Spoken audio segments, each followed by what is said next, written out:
Good morning students, welcome to our own channel Sony Nursing College. I hope आपने last video देखा होगा और अगर अभी तक नहीं देखा है तो please go and check the video. So today we are discussing about the topic is aptitude, and which is again the part of cognitive process. Now what is aptitude? Aptitude means quickness in learning and understanding. It may be natural talent or an acquired ability. It is the special aptness for a special ability such as mechanical, musical, artistic, scholastic or religious. So aptitude क्या होता है? Aptitude अपने आप में एक special quality होती है. Like हमने लास्ट उस टॉपिक में देखा था इंटेलिजेंस के बारे में. जो लास्ट टॉपिक हमने डिस्कस किया था अबाउट इंटेलिजेंस, तो मैंने इंटेलिजेंस में बताया था कि हर एक के अंदर जो इंटेलिजेंस का लेवल होता है वो अलग अलग होता है और कुछ लोगों के अंदर स्पेशल टाइप ऑफ इंटेलिजेंस भी पाई जाती है. तो वो जो स्पेशल टाइप ऑफ इंटेलिजेंस होती है, जो दैट स्पेसिफिक टैलेंट जिसको हम बोल सकते हैं, उसी को हम एप्टीट्यूड कहते हैं, जो हर एक पर्सन में अलग अलग हो सकता है. यहाँ पे आप डेफिनेशन में या इंट्रोडक्शन में देख भी सकते हैं जिसमें लिखा है it may be natural talent और एक्वायर्ड एबिलिटी. मतलब ये जो टैलेंट है वो नेचुरल भी हो सकता है, लाइक गॉड गिफ्टेड जिसको हम बोलते हैं कि बचपन से, या हेरिडिटिकल वो टैलेंट किसी पर्सन में आया हो, या फिर वो एक्वायर्ड एबिलिटी भी हो सकती है, यानी कि किसी पर्सन ने प्रैक्टिस के बाद, काफ़ी प्रैक्टिस के बाद, अपनी कोशिशों के बाद उस टैलेंट को, उस एबिलिटी को हासिल किया. तो basically it is the special aptness for a special ability, यानी कि एक इंडिविजुअल के अंदर जो उसकी स्पेशल एबिलिटी है. अब वो स्पेशल एबिलिटी किसी भी तरह की हो सकती है, वो मैकेनिकल भी हो सकती है, वो म्यूज़िकल भी हो सकती है, वो आर्टिस्टिक भी हो सकती है, वो स्पोर्ट्समैनशिप भी हो सकती है, या वो स्कॉलिस्टिक भी हो सकती है, या कैसी भी हो सकती है वो किसी भी पर्सन के अंदर. और ऐसा माना जाता है कि हर एक पर्सन के अंदर एक जनरल इंटेलिजेंस तो होती ही होती है, उसके साथ साथ कुछ स्पेशल एबिलिटी भी होती है जो हर एक इंडिविजुअल के अंदर डिफरेंट और अलग अलग लेवल पे पाई जाती है. Definition: aptitude refers to those qualities characterizing a person's way of behavior. यानी कि एप्टीट्यूड किसको बोला जाता है? क्वालिटी, एक ऐसी क्वालिटी जो कि एक पर्सन के वे ऑफ बिहेवियर, यानी कि उसके बिहेवियर को कैरेक्टराइज करती है, which serves to indicate how well he can learn to meet and solve a certain specific kind of problem. और साथ में ये भी दिखाती है कि कैसे एक पर्सन अपनी उस एबिलिटी को यूज़ करके, अपनी उस स्पेशल एबिलिटी को यूज़ करके स्पेसिफिक टाइप ऑफ प्रॉब्लम्स को सॉल्व कर सकता है. ये डेफिनेशन दी थी बिंगम ने 1937 के अंदर. सेकेंड डेफिनेशन है जो कि फ्रीमैन ने दी थी, इसमें बताया गया an aptitude is a combination of characteristics यानी कि डिफरेंट कैरेक्टरिस्टिक जो भी एक ह्यूमन बीइंग से पाई जाती है उनका कॉम्बिनेशन है, indicative of an individual's capacity to acquire some specific knowledge, जो एक इंडिविजुअल को एक स्पेसिफिक कैपेसिटी देती है, स्पेसिफिक नॉलेज को, स्किल्स को, या सेट ऑफ ऑर्गेनाइजेशंस को अचीव करने के लिए या एक्वायर करने के लिए, such as ability to speak a language. जैसे कि आप लोगों ने देखा होगा कि कई लोगों में डिफरेंट लैंग्वेजेस बोलने की एबिलिटी होती है, यानी कि वो बहुत अलग अलग तरह की लैंग्वेज बोल सकते हैं, वो काफ़ी जल्दी किसी भी नई लैंग्वेज को सीख जाते हैं. या फिर कुछ लोगों के अंदर होती है कि वो म्यूज़िक बहुत अच्छे से प्ले कर सकते हैं, या फिर उनको म्यूज़िकल इंस्ट्रूमेंट्स की बहुत अच्छी समझ होती है, या वो मशीन्स को बहुत अच्छे से ऑपरेट कर सकते हैं, जो कि हमने ऑलरेडी इंटेलिजेंस में भी पढ़ा था. इंटेलिजेंस में भी मैंने ये चीज़ बताई थी कि बहुत सारे लोगों के अंदर अलग अलग इंटेलिजेंस का लेवल होता है. तो वो जो स्पेसिफिक इंटेलिजेंस होती है उसी को बस एक नाम दिया गया है एप्टीट्यूड, और इसको फ्रीमैन ने बोला है combination of characteristics. Okay, now types of an aptitude. तो जैसे कि मैंने बताया हर एक इंडिविजुअल के अंदर अलग अलग टाइप की इंटेलिजेंस होती है, एक स्पेसिफिक इंटेलिजेंस होती है, या फिर हम बोल सकते हैं एप्टीट्यूड होता है. तो वो किस तरीके का होता है, उसको कुछ एरियाज़ में या कुछ टाइप्स में डिवाइड किया गया है. पहला है मैनुअल एप्टीट्यूड, यानी कि ऐसे लोग जो अपने हाथों का ज़्यादा इस्तेमाल करके किसी भी काम को कर सकते हैं. उनके अंदर मतलब कि मोटर एबिलिटीज़ होती है. मोटर, क्योंकि हम जो भी अपने हाथ पैरों से काम करते हैं वो हमारी मोटर एबिलिटीज़ में आता है. जैसे कि सपोज करो स्पोर्ट्समैन हो गए, जो भी खिलाड़ी होते हैं, चाहे वो क्रिकेट के खिलाड़ी हो या फुटबॉलर हो या कोई भी और दूसरे गेम्स के, क्योंकि जो भी स्पोर्ट्स होते हैं वो अपने हाथ पैरों के द्वारा ही खेले जाते हैं. और इसको खेलने के लिए जो भी इनके अंदर जो क्वालिटी होती है, जो स्पेसिफिक एबिलिटी होती है, उसको मैनुअल एप्टीट्यूड कहते हैं, क्योंकि वो अपने हाथों के द्वारा उस चीज़ को ज़्यादा अच्छे से ऑपरेट कर सकते हैं. इसी तरीके से मैनुअल एप्टीट्यूड, नाउ मशीनरी को भी ऑपरेट करने के लिए अगर देखा जाए तो हाथों की ही ज़रूरत पड़ती है, बट इसमें सिर्फ हमारे हाथों का यूज़ ज़्यादा हो रहा है बजाय हमारी होल बॉडी के. तो मशीन्स को जो बहुत अच्छे तरीके से ऑपरेट कर पाते हैं, जिनके अंदर मशीन्स को समझने की, उसको रिपेयर करने की या उसको असेंबल करने की या डिसमेंटल करने की जो एबिलिटी होती है, वो होती है mechanical aptitude. Next, clerical aptitude. This aptitude indicates different abilities like perceptual, intellectual, mental and motor abilities. Now clerical aptitude जो है वो एक combination type of aptitude है, यानी कि ऐसे persons जिनके अंदर clerical aptitude होता है वो almost सभी type के काम कर लेते हैं। लाइक उनका perception बहुत अच्छा होता है, वो perception के basis पर किसी भी चीज़ को जज करना या किसी भी चीज़ को फाइंड आउट करना, सॉल्व करना, या अपनी इंटेलेक्चुअल बेसिस पर, इंटेलिजेंस के बेसिस पर, या अपनी मेंटल एबिलिटी के बेसिस पर, या अपनी मोटर एबिलिटीज़ के बेसिस पर सभी फील्ड में बहुत अच्छे तरीके से, यानी कि अपने कह सकते हैं मल्टी टैलेंटेड लोग, जो अपने हाथ पैरों का भी यूज़ करना जानते हैं, जो अपने दिमाग का भी यूज़ करना जानते हैं एक ही समय पे, जो परसेप्शन भी बहुत अच्छे तरीके से कर सकते हैं, और जो जिनको अपने इमोशंस पे, अपनी मेंटल एबिलिटी पे भी कंट्रोल होता है। मतलब ऐसे लोगों का जो एप्टीट्यूड होता है वो क्लेरिकल एप्टीट्यूड कहलाता है। So this is all about aptitude. बहुत ही छोटा सा टॉपिक था।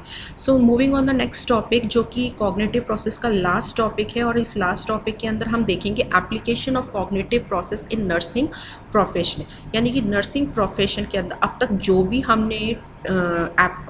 हमने कॉग्निटिव प्रोसेस के अंदर डिफरेंट टॉपिक्स पढ़े हैं, like attention, learning, perception, intelligence, thinking, reasoning, जो भी हमने पढ़ा है उनका नर्सिंग प्रोफेशन के अंदर क्या यूज़ है, मतलब कैसे हम उनको अप्लाई कर सकते हैं, वो हमारे क्या काम आते हैं। यानी कि कॉग्निटिव प्रोसेस के अंदर यूनिट 3 के अंदर हमने बहुत सारे टॉपिक पढ़े। हमने अटेंशन भी पढ़ा, हमने लर्निंग भी पढ़ा, हमने थिंकिंग भी पढ़ा, हमने परसेप्शन भी पढ़ा, हमने इंटेलिजेंस भी पढ़ा, हमने एप्टीट्यूड भी पढ़ा। तो बहुत सारे टॉपिक पढ़े, लेकिन वो डिफरेंट टॉपिक्स का नर्सिंग प्रोफेशन के अंदर क्या यूज़ है, कैसे हम उनको अप्लाई कर सकते हैं, उसके बारे में इस टॉपिक में बताया होगा, जो कि लास्ट टॉपिक है कॉग्निटिव प्रोसेस का।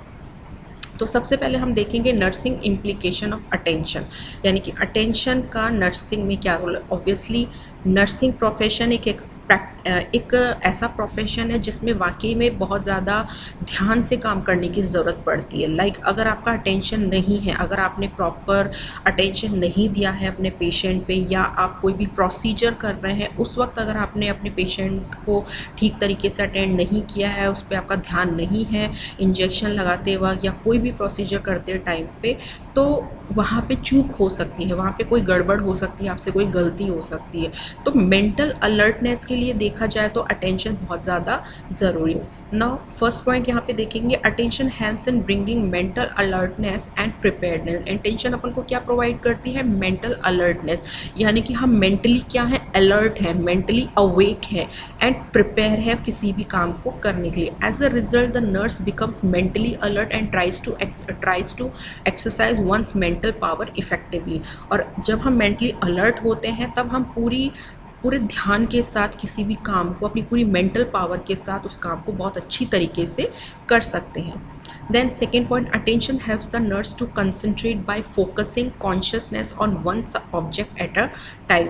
जब हम कोई भी काम कर रहे होते हैं तो उस पर्टिकुलर ऑब्जेक्ट पे या पर्टिकुलर काम पे हम एक समय पर ध्यान दे पाते हैं। अगर हम अटेंटिव हैं, हमारा अटेंशन है, हम अटेंशन को अच्छे तरीके से समझते हैं, तो हम उस पर्टिकुलर वर्क पे जो उस टाइम पे हम कर रहे हैं उस पर हम पूरी तरीके से फोकस कर सकते हैं, क्योंकि अटेंशन जो है वो हमें फोकस करना भी सिखाता है। अगर हम अटेंटिव हैं, मेंटली अलर्ट है, तो हम उस काम को जो अभी हम कर रहे हैं उसको प्रॉपर तरीके से कर सकते हैं, उस पर कॉन्सेंट्रेट कर सकते हैं, उस पर फोकस कर सकते हैं। Next point, attention helps the nurse for better organisation to understand patient's condition.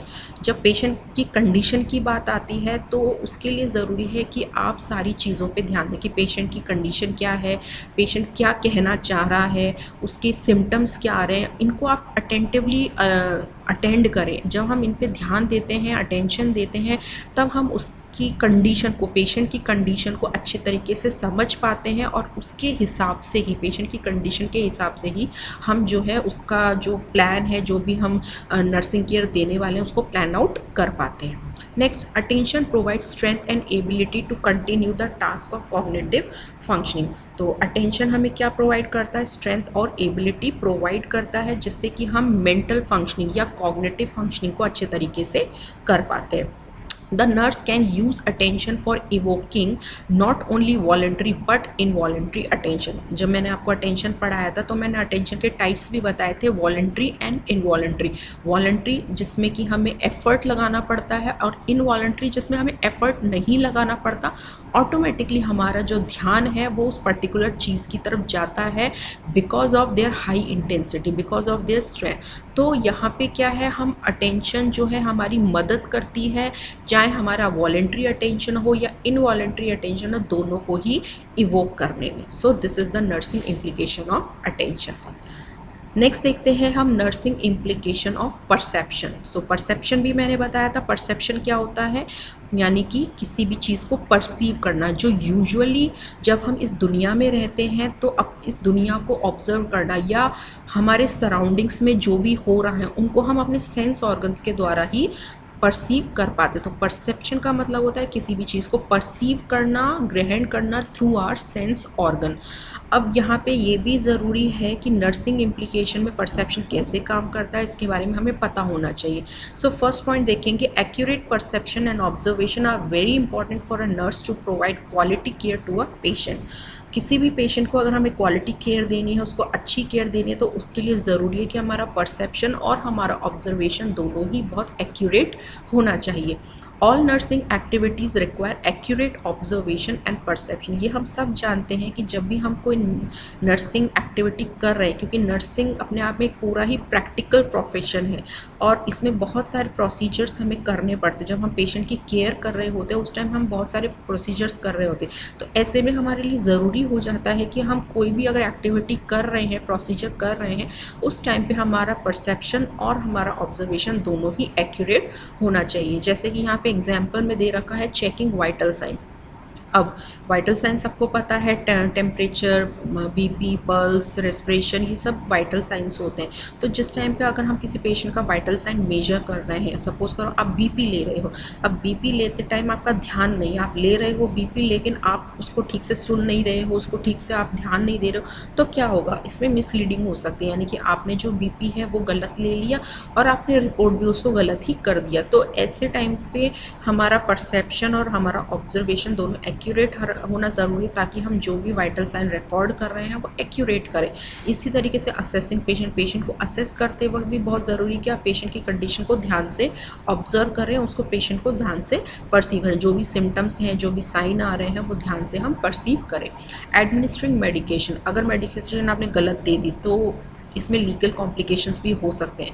तो ज़रूरी है कि अगर कोई भी मेडिकेशन आप दे रहे हैं तो उसको ठीक तरीके से पढ़ के, ऑब्ज़र्व करके, उसको परसीव करके कि कौन से पेशेंट को आप मेडिसिन दे रहे हैं, किस वक्त पे दे रहे हैं, कौन सी दे रहे हैं, ये सारी चीज़ें आपको अच्छे से परसीव और ऑब्ज़र्व होनी चाहिए. Next point, if nurse is not good observer, nurse will not be able to notice some critical symptoms in patient. अगर आपका ऑब्जर्वेशन अच्छा नहीं है, आप ठीक से ऑब्जर्व नहीं कर पा रहे हैं, तो क्या होगा, अगर पेशेंट के अंदर कोई भी कॉम्प्लिकेशंस आ रहे हैं, कोई भी उसकी कंडीशन क्रिटिकल हो रही है या उसकी कंडीशन में चेंज आ रहे हैं, तो वो आप ऑब्जर्व नहीं कर पाओगे. Next, accurate perception and observation will help the nurse to gather accurate information and knowledge, which help the nurse to learn more easily, adjust more quickly. अगर हमारा accurate perception और observation होगा तो ये हमारी मदद करता है कि पेशेंट के बारे में हमें जो भी information या जो भी knowledge gather करनी है उसको हम जल्दी से समझ पाएँ. कभी कभी ऐसा होता है कि हमें चीज़ें जल्दी से समझ में नहीं आती, हम नहीं समझ पा रहे हैं कि पेशेंट की कंडीशन क्या है, क्योंकि हमारे पास जो इन्फॉर्मेशन है, जो भी नॉलेज है पेशेंट से रिलेटेड, उसका जो भी डेटा है वो हमने ठीक तरीके से ऑब्जर्व नहीं किया, उसको हमने ठीक तरीके से परसीव नहीं किया, तो मे बी आगे जब हम ट्रीटमेंट करेंगे तो उसमें हमें प्रॉब्लम हो सकती है. Next is with accurate perception nurses memory improve. अगर हमारा परसेप्शन अच्छा होगा तो इससे हमारी मेमोरी भी इम्प्रूव होगी. मेमोरी को इम्प्रूव करने में परसेप्शन का और अटेंशन दोनों का ही बहुत इंपॉर्टेंट रोल होता है. Next, all type of false perception should be avoided by the nurse. हमें बचना चाहिए ऐसे किसी भी फॉल्स परसेप्शन से जो कल को हमारे लिए ही और पेशेंट के लिए भी कॉम्प्लिकेशंस पैदा कर सकते हैं.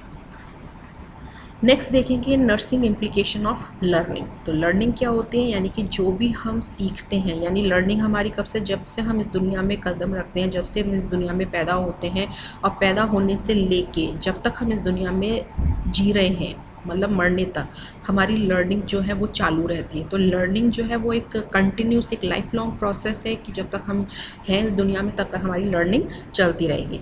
और नर्सिंग के अंदर भी, नर्सिंग प्रोफेशन के अंदर भी लर्निंग का एक अपना इंपॉर्टेंट रोल है। सो फर्स्ट पॉइंट देखेंगे, learning is fundamental to the development and modification of behaviour. हमारा बिहेवियर में जो भी चेंजेस आते हैं, हमारे बिहेवियर में जो भी डेवलपमेंट होता है वो किसकी वजह से होता है? वो लर्निंग की वजह से।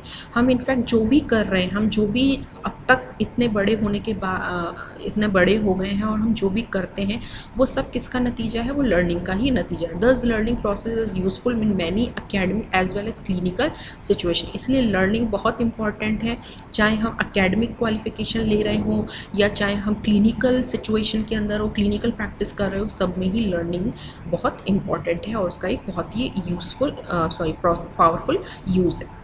Then a nurse should understand the nature of learning and factors that will affect learning। एक नर्स को पता होना चाहिए कि लर्निंग का नेचर क्या होता है और वो कैसे अफेक्ट करती है ना। मैंने फैक्टर्स भी बताए थे तुम लोगों को लर्निंग के कि कौन कौन से फैक्टर्स हैं जो लर्निंग को अफेक्ट कर सकते हैं। लर्निंग वाले चैप्टर में जाके देखना, मैंने लिखवाए हुए भी हैं, तो उसमें पता चलेगा तुम लोगों को कि किस तरीके से जो लर्निंग के डिफरेंट डिफरेंट फैक्टर्स है वो हमारी लर्निंग को अफेक्ट कर सकते हैं और जिससे हमारे नर्सिंग प्रोफेशन पे, हमारी क्लिनिकल प्रैक्टिस पे जो है असर आ सकता है। As learning modifies our behaviour, it is necessary for a nurse to learn only right things. तो एज अ नर्स अगर देखा जाए तो हमें सही चीज़ें सीखनी है हमें, क्योंकि लर्निंग क्या कर रहा है? हमारे बिहेवियर को मॉडिफाई कर रहा है। और नर्सिंग प्रोफेशन के अंदर हमें जो भी करना है वो हम सही तरीके से हमें करना होता है। वहाँ पे गलती की कोई गुंजाइश नहीं होती, हम गलती नहीं कर सकते क्योंकि इसमें किसी की जान हमारे हाथों में होती है। हम कह सकते हैं एक तरीके से किसी की जो लाइफ है, लाइफ और डेथ है, वो हमारे हाथों में। अगर एक हमने गलत कदम उठा दिया, अगर वहाँ पे हमारी लर्निंग गलत है और हमने उसकी वजह से एक गलत कदम उठा दिया तो पेशेंट की जान पे भी बना सकती है। तो ज़रूरी है कि हम जो भी लर्निंग करें वो सही तरीके से करें ताकि हमसे कोई गलती ना हो। Next, nurse must have a well defined purpose and goal in all learning situations. Learning जो होती है वो पर्पसफुल होती है, यानी कि हम लाइफ में जो भी लर्निंग करते हैं वो एक गोल के साथ, एक एम के साथ करते हैं। तो ये नर्स को पता होना चाहिए कि वो जो भी सीख रही है या जो भी लर्निंग कर रही है, जो भी प्रोसीजर वो सीख रही है, वो एक प्रॉपर गोल के लिए सीख रही है, एक पर्पस के लिए सीख रही है, वेल डिफाइंड पर्पस के लिए सीख रही है। Next, nurse should always connect the new material with the old material. Now nursing का एक ये भी रूल होता है कि लर्निंग हमारे लिए तब बहुत ज़्यादा आसान हो जाती है जब हम पुरानी चीज़ों को नई चीज़ों से जोड़ के देखते हैं, या फिर जो भी हम नया कर रहे हैं अगर हमने पहले कभी उसको किया है या पहले कभी उसके बारे में सुना है तो उसको हम कनेक्ट कर सकते हैं। तो इस तरीके से हमारी लर्निंग जो है वो और ज़्यादा मजबूत बनती है। Next, modern nursing requires skills in many complicated techniques. In this case, the nurse should learn these skills effectively and need repeated day-to-day practice. Nursing profession के अंदर हम जानते हैं कि डेली आए दिन कुछ ना कुछ नई रिसर्च होती रहती है, नई स्किल्स आती रहती है, नई टेक्निक आती रहती है। तो हमारे लिए ज़रूरी है, एज अ नर्स हमारे लिए ज़रूरी हो जाता है कि हम उन स्किल्स को सीखें और डे बाय डे हम उनको प्रैक्टिस करते रहें ताकि वो हमारे मजबूत हो जाए। वो जो भी हम नई स्किल्स सीख रहे हैं वो हमें बहुत अच्छे तरीके से हैंडल करनी आ जाए। नेक्स्ट देखते हैं हम nursing implication of memory. First point देखेंगे, things are better remembered when presented through more than one senses. So ये हम सब जानते हैं कि मेमोरी अच्छे तरीके से तभी वर्क करती है जब हमारे ज़्यादा सेंसेस यूज़ आते हैं। अब सेंसेस यूज़ आ रहे हैं यानी कि हम क्या कर रहे हैं, हम परसेप्शन कर रहे हैं। तो हमारा परसेप्शन बहुत ज़रूरी है मेमोरी के लिए। अगर आप किसी भी चीज़ को मेमोराइज़ करना चाहते हो, किसी भी चीज़ को आप याद रखना चाहते हो, तो उसके लिए ज़रूरी है कि आप ज़्यादा से ज़्यादा अपने सेंस ऑर्गन का यूज़ करो। सिर्फ देखने से या अकेले सुनने से ही काम नहीं चलेगा, आपके जो भी सेंस ऑर्गन का उनका मैक्सिमम यूज़ ज़रूरी है ताकि आपको वो चीज़, वो मटेरियल अच्छे से मेमोराइज हो सके। Next, encourage the patient to use written cues such as calendar list or a notebook. These cues help the patient to recall appointment activities and so on. Patient को हमें encourage करना है, खास तौर से ये लागू होता है जैसे एमनीशिया वाले पेशेंट होता है। एमनीशिया होता है मेमोरी लॉस। बहुत सारे पेशेंट होते हैं जैसे कि सपोज करो ओल्ड एज पेशेंट हैं जो उम्र बढ़ने के साथ साथ जिनकी याददाश्त कमज़ोर हो जाती है, और ऐसे में हम उन पेशेंट्स को गाइड कर सकते हैं, उन पेशेंट्स को इंस्ट्रक्ट कर सकते हैं कि वो एक टू डू लिस्ट बनाएं या फिर वो कैलेंडर पे मार्क कर लें या अपने पास कोई नोटबुक रखें, ताकि उनकी जो भूलने की प्रॉब्लम है वो सॉल्व हो सके। क्योंकि बढ़ती उम्र के साथ जो मेमोरी पावर है वो कम होने लगती है, तो ऐसे में बहुत सारी चीज़ों को याद रख पाना ऐसे पेशेंट्स के लिए या ऐसे लोगों के लिए दिक्कत हो सकती है कि वो चीज़ों को याद रख पाए। तो उनको अपने पास कुछ ऐसी लिस्ट रखनी चाहिए या चेक लिस्ट रखनी चाहिए या नोटबुक रखनी चाहिए या कैलेंडर पे उन्हें मार्क करना चाहिए, जिससे कि उन्हें याद रखने में आसानी हो। ये जो डे टू डे एक्टिविटीज़ होती है, इसको करने में ये जो चेक लिस्ट होती है या जो भी लिस्ट हम मार्क करते हैं, ओल्ड एज पीपल जो अपने लिए मार्क करते हैं, तो उनको वो करने में आसानी हो जाती है। Next, provide single step instructions for the patient because patient with memory impairment hard to remember multi step instructions. अब यहाँ पे नर्स को भी समझना है कि जिनके साथ मेमोरी लॉस की प्रॉब्लम है, यानी कि जो चीज़ों को याद नहीं रख पाते हैं या जिनकी मेमोरी पावर इतनी अच्छी नहीं है या जिनको भूलने की बहुत ज़्यादा बीमारी है, तो उनके साथ नर्स को जो है इंस्ट्रक्शंस बहुत स्मूथली फॉलो करवाने। लाइक उनको हमें एकदम मल्टी स्टेप इंस्ट्रक्शंस नहीं देने, लाइक हमें एक साथ ढेर सारे इंस्ट्रक्शंस उनको नहीं देने, क्योंकि वो याद ही नहीं रख पाएंगे। ऐसे जो पेशेंट्स हैं जिनको भूलने की बीमारी है, अगर आप एक साथ उनको बहुत सारे इंस्ट्रक्शंस दे दोगे एक ही टाइम पे, तो वो फॉलो नहीं कर पाएंगे, क्योंकि वो उतने इंस्ट्रक्शंस को याद रख ही नहीं पाएंगे। तो एक नर्स के लिए समझना ज़रूरी है कि आपको एक एक करके उनको इंस्ट्रक्शंस को फॉलो करवाना है। यानी कि आपने एक इंस्ट्रक्शन दिया, उसको फॉलो करवाया and then move on to the another instruction. यानी कि आपको बाद में जब वो एक प्रोसेस पूरा हो जाए, एक इंस्ट्रक्शन जब वो फुलफिल हो जाए, उसके बाद ही आपको नेक्स्ट स्टेप पे बढ़ना है। एक साथ नहीं उनको करने देना, क्योंकि वो नहीं कर पाएंगे भूलने की वजह से। Then keep environment changes minimal. अब ऐसे पेशेंट जिनको भूलने की बीमारी होती है या जो काफ़ी हद तक चीज़ों को ऑलरेडी भूल चुके हैं या जिनको मेमोरी लॉस है, तो उनके एनवायरनमेंट में हमें बहुत ज़्यादा चेंजेस करने से बचना है। यानी कि हमें बहुत चेंजेस नहीं करने, क्योंकि ऐसे टाइम पे कोई भी पेशेंट जिसको मेमोरी लॉस प्रॉब्लम है वो अनकंफर्टेबल हो सकता है। यानी कि सपोज करो आप डे टू डे बेसिस पर नर्सेस को चेंज करा, लाइक डेली कोई दूसरी नर्स को आप अप्लाई करो, तो पहली चीज़ तो ये कि पेशेंट उस नर्स को एक्सेप्ट नहीं करेगा जिसको वो जानता नहीं होगा। अगर एक ही एक नर्स रोज़ आएगी तो पेशेंट उसको रिमेंबर रख सकता है, उसको याद रख सकता है कि हाँ ये वो नर्स है जो डेली मेरी केयर करती है। तो हमें डेली नर्सेस को चेंज नहीं करना है। दूसरी चीज़ ये कि जो एनवायरनमेंट है, लाइक सपोज करो आपने किसी कमरे में या किसी वार्ड में एक पेशेंट को रखा हुआ है, तो वहाँ पे बहुत ज़्यादा आपको एनवायरनमेंट में चेंज नहीं करना है, क्योंकि ऐसे टाइम पे उनको ये लग सकता है कि हम किसी अनजान जगह पर आ गए। तो मिनिमल चेंज, एनवायरनमेंट के अंदर आपको मिनिमल चेंजेस करने हैं, यानी कम से कम जितना हो सके कम से कम आपको चेंजेस करने हैं। बहुत ज़्यादा चेंजेस नहीं करने हैं, क्योंकि ऐसे में जो पेशेंट है जिसको मेमोरी लॉस प्रॉब्लम है वो अनकंफर्टेबल हो सकता है। Then it is important to preserve the patient's dignity and minimize his frustration with progressive memory loss। ये हमारे लिए बहुत ज़रूरी है कि पेशेंट की डिग्निटी को मेंटेन किया जाए।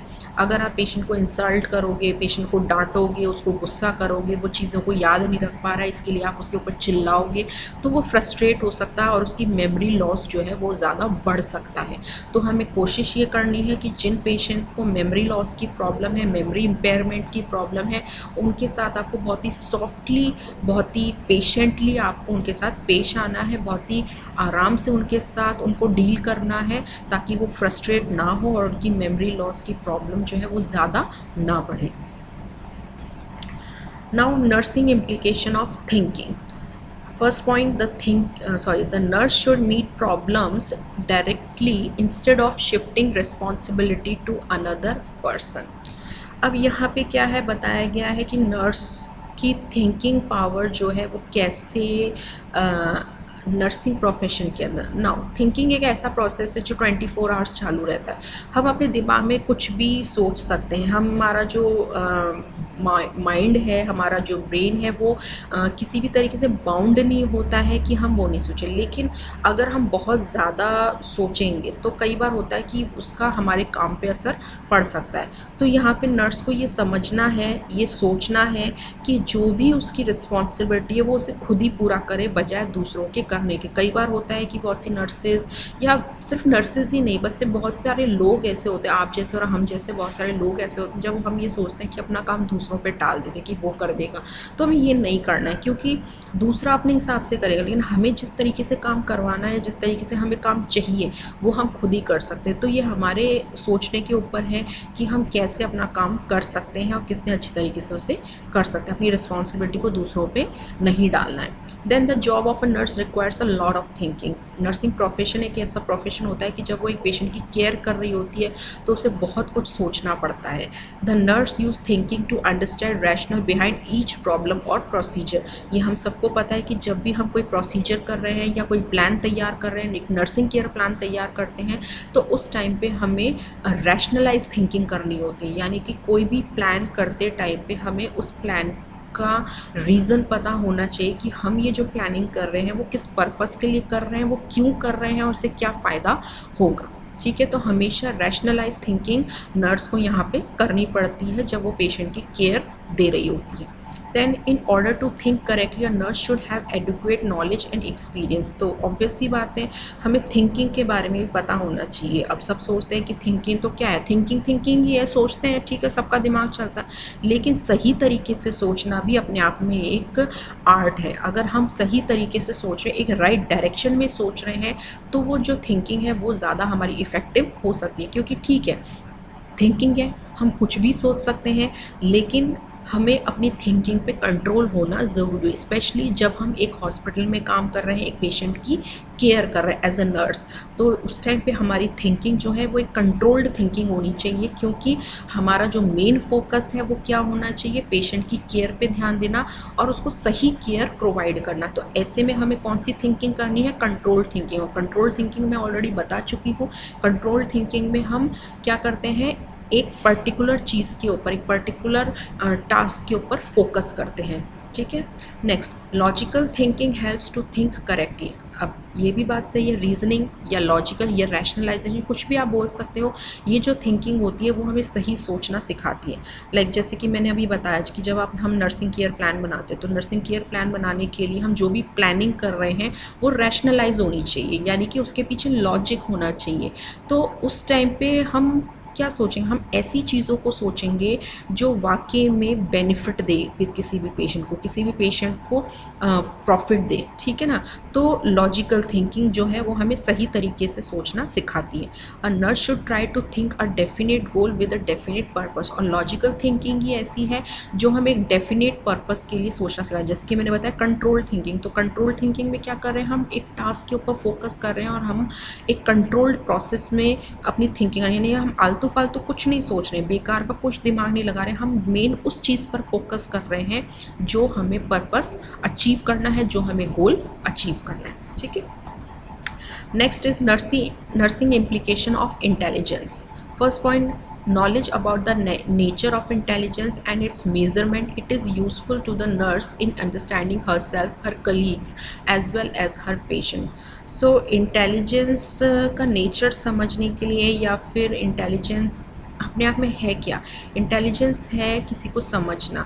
लाइक अगर एक नर्स की मैं बात करूँ, तो नर्स के लिए इंटेलिजेंस वहाँ पे काम आती है जब वो एक पेशेंट को समझने की बात आती है, अपने कलीग्स को समझने की, या कि जो भी उसके साथ काम कर रहे हैं, जो भी खुद को समझने की। तो यहाँ पे इंटेलिजेंस जो है वो काम, आप अपने बारे में कितना जानते हो, आप अपने पेशेंट के बारे में कितना जानते हो, या आप जिन भी दूसरे स्टाफ के साथ, दूसरे कोलीग्स के साथ काम करें, आप उनको कितने अच्छे तरीके से समझते हो। इन सब के लिए ज़रूरी होता है आपका इंटेलिजेंस लेवल या आपकी इंटेलिजेंस की नॉलेज। क्योंकि जितना अच्छा हमारा इंटेलिजेंस होगा, हम माइंडली इंटैक्ट होंगे, उतना ही अच्छे तरीके से हम अपने आप को या अपने पेशेंट को या अपने जो कोलीग्स हैं उनको समझ पाएंगे।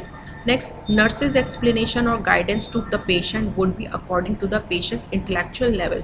नाउ जब पेशेंट को इंस्ट्रक्ट करने की बात आती है या पेशेंट को गाइड करने की बात आती है, पेशेंट को कुछ भी एक्सप्लेन करने की बात आती है, तो वो एक्सप्लेनेशन पेशेंट के अंडरस्टैंडिंग लेवल के हिसाब से होना चाहिए। अब पेशेंट का अंडरस्टैंडिंग लेवल या किसी का भी अंडरस्टैंडिंग लेवल डिपेंड करता है उसकी इंटेलिजेंस पावर के ऊपर, उसके आईक्यू के ऊपर। अगर पेशेंट बहुत ज़्यादा चीज़ों को नहीं समझता है, उसको समझने में दिक्कत हो रही है, उसका इंटेलिजेंस पावर उतना अच्छा नहीं है, तो ऐसे में हम पेशेंट को बहुत ज़्यादा डीप इंस्ट्रक्शंस या बहुत ज़्यादा कॉम्प्लिकेटेड इंस्ट्रक्शंस नहीं दे सकते। हमें बहुत ही सिंपल लैंग्वेज में पेशेंट को समझाना पड़ता है। हाँ, अगर पेशेंट एजुकेटेड है, पेशेंट चीज़ों को समझता है, पेशेंट बहुत ज़्यादा अपने आप में इंटेलेक्चुअल पर्सन है, तो पेशेंट जो है वो किसी भी तरीके की कॉम्प्लिकेशंस को या इंस्ट्रक्शंस को या किसी भी तरह की नॉलेज को समझ सकता है। तो हमें पेशेंट को इंस्ट्रक्शंस देना है पेशेंट की नॉलेज के हिसाब से, पेशेंट के अंडरस्टैंडिंग लेवल के हिसाब से, पेशेंट की इंटेलिजेंस के हिसाब से। Next, knowledge regarding intelligence helps the nurse in diagnosing a patient with mental subnormality or with superior intelligence। तो जो भी हम इंटेलिजेंस का यूज़ कर रहे हैं या जो भी नॉलेज है हमें इंटेलिजेंस की, वो एक नर्स की हेल्प कैसे करती है पेशेंट को डायग्नोस करने में, पेशेंट का नॉर्मेलिटी लेवल या सब नॉर्मेलिटी लेवल या उसकी सुपीरियरिटी लेवल को चेक करने में। अगर जो नर्स है वो अपने आप में इंटेलेक्चुअल है, वो अपने आप में इंटेलिजेंट है, उसको इंटेलिजेंस की नॉलेज है, तो पेशेंट जो नर्स जो है वो अपने पेशेंट को अच्छी तरीके से डायग्नोस कर सकती है, उसकी प्रॉब्लम को अच्छे तरीके से समझ सकती है।